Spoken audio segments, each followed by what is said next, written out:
Welcome to Monkey and Frank. My name is Do and my body's Dom. And today I want to talk about addiction. Now, in my journey, I've been addicted to cannabis for a very long time. I was when I was young, I would never admit that I was addicted to cannabis. But now, with spirituality and with the teaching of Ayahuasca, and where I'm at in my life, I'm confident enough to say I'm addicted. It's robbing me of energy. It's robbing me of motivation to do things productive in my life. So let's talk a little bit about it, because I want to sober up, but I'm scared. So I figure I'm gonna go back in my past, tell you a little bit of the cannabis in me and maybe why I'm having difficulty. Now, for first thing is I started really young. I would think I was around 16. My cousin had lost all of his friends, came to my place, we smoked, and it was amazing. From that point on, we smoked every single day. And then after a while, I got myself my very first girlfriend, the first one, the high school sweetheart. And I stopped smoking cannabis. She was against it. It was not, and she was popular, so I just lost all of my pothead friends, and I went with that girl, and her friends were now my friends, and I started going out towards alcohol and partying and having fun in the popular kind of way. But then near the end of the relationship, I wanted to try cannabis. I wanted to try experiencing more than what I was living. I was not happy in the relationship that I was, but I was too scared to do anything about it. So I was just going with the flow. Well, after a while of being me, I ignored my problem, and in the end, she broke up with me because I was ignoring her, and I started smoking cannabis and using it as a self-medicating tool, because now I had thought that I've done the biggest mistake of my life. Breaking up or messing up that relationship with that girl, for me, was devastating. I knew that I was leaving her because of lust, because I wanted to sleep with other girls, but what was I giving up? Like, you don't know what you've lost until it's gone. Well, that's how I felt, and it was horrible. And from there, I just smoked. And yeah, I smoked throughout college. I smoked throughout my first kind of career. And then I quit again. And I quit cannabis, and I became a flight attendant. It was so sudden. When I quit cannabis, I got a new girlfriend, a student exchange girl, and then I got this new job as a flight attendant, and I thought, wow, is that what it's like to, because I quit cannabis, I'm getting all of these things.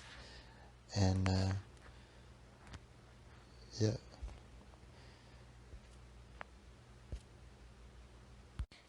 Well, that was distracting. Sorry about that.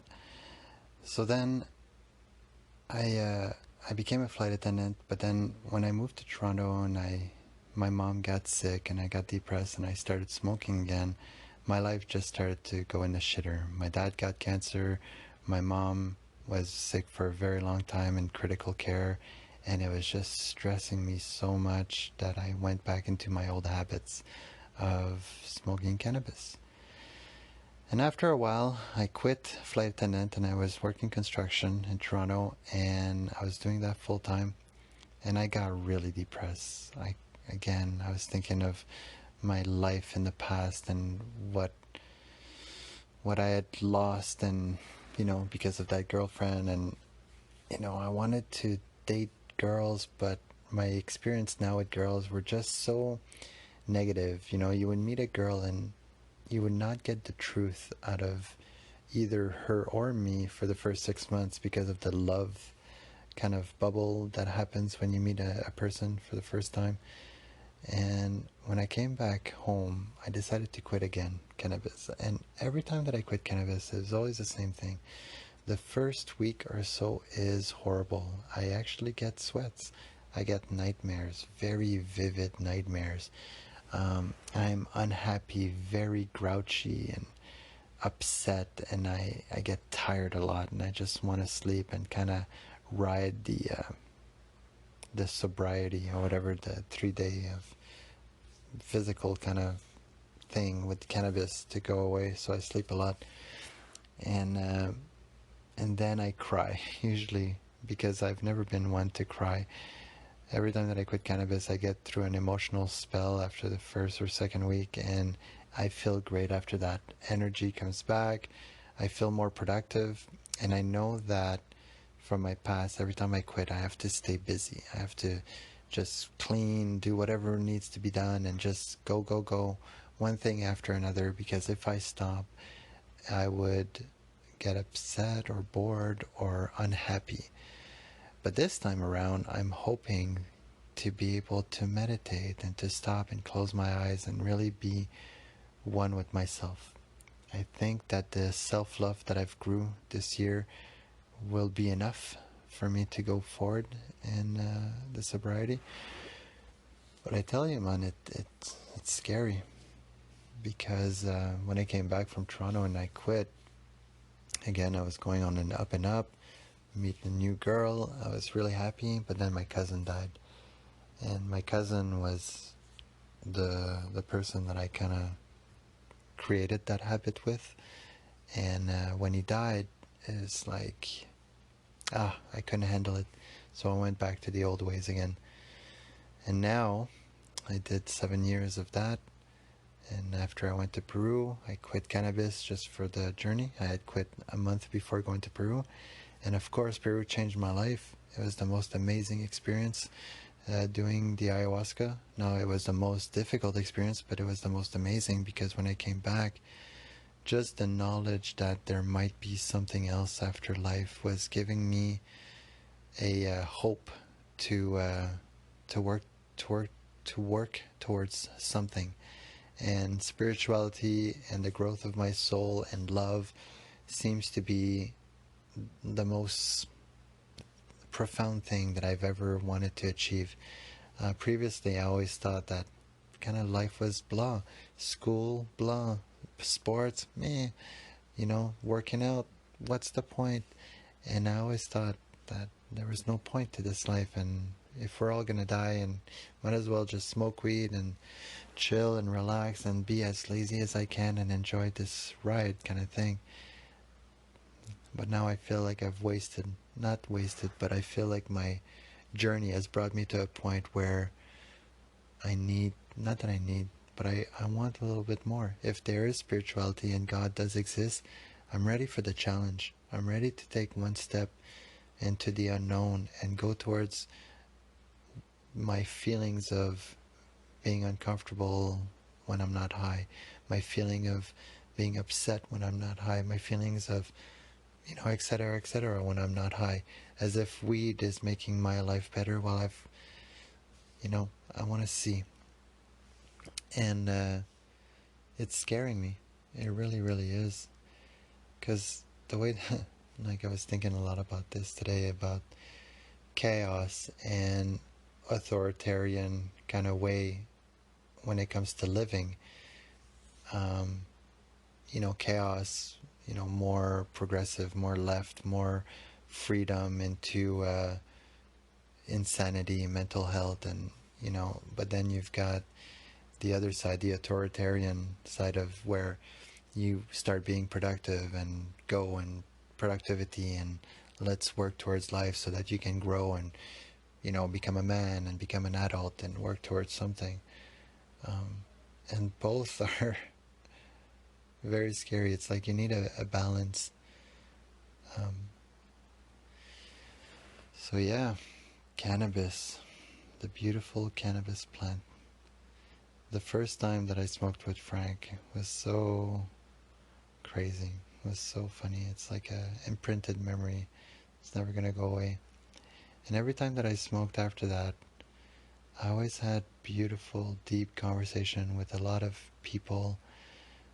It was it was quite a drug, or quite a plant medicine. Now that I'm thinking about it, it was always there for me to show me what I was anxious about, and unfortunately, I kind of saw it for me as a way for me to get panic attacks when I would smoke, and it I wanted to work towards getting better and better at handling my feelings, but it never really worked because the missing component was spirituality or God or whatever, looking towards death, looking at yourself, being understanding that your inside or is as big as the outside, and that so beautiful, so beautiful. Well, yeah, I'm doing this for my children, to tell you the truth. If I were me, I would be smoking for the rest of my life without prejudice or judgment. But the fact that it's robbing me of my energy and I can't, or I don't want to play with them as much as I want to, I'm so tired all the time. It's telling me that I need to move on for this habit. If it would be under control, like, only on Fridays or Saturday, fine. But from my past experience, I've proven to myself over and over that I can't handle that. And it's all or nothing. So now it's just a matter of cleaning the house, getting rid of everything so that it's not around. And I think I will have the willpower never to buy it again or grow it until my children are older, or until maybe mother, I don't know. But I want to do it in a medical, spiritual, non-abusive way. Because it is a magical plant. But the fact that it robs you from your REM sleep is so devastating. I've been sleeping great though. Like, I have been sleeping great with cannabis and the Wim Hof breathing just before going to bed. And I am afraid that my sleep is going to get disrupted after I get sober, because I will have to relearn how to accept myself in this new way, and to love myself in this new way, to try to avoid explosion, because every explosion that I experience makes me so disappointed in myself, and it's not healthy to to be easier on yourself. I've changed so much since last year, and still I get as disappointed in myself as if I was last year's progress.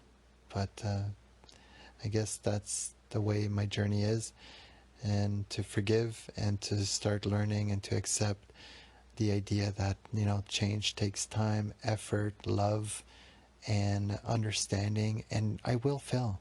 I might even fail tomorrow. Like, I'm gonna try to quit tomorrow morning. Like, tomorrow is gonna be my first day. Now I'm even saying that like I'm getting butterflies in my stomach.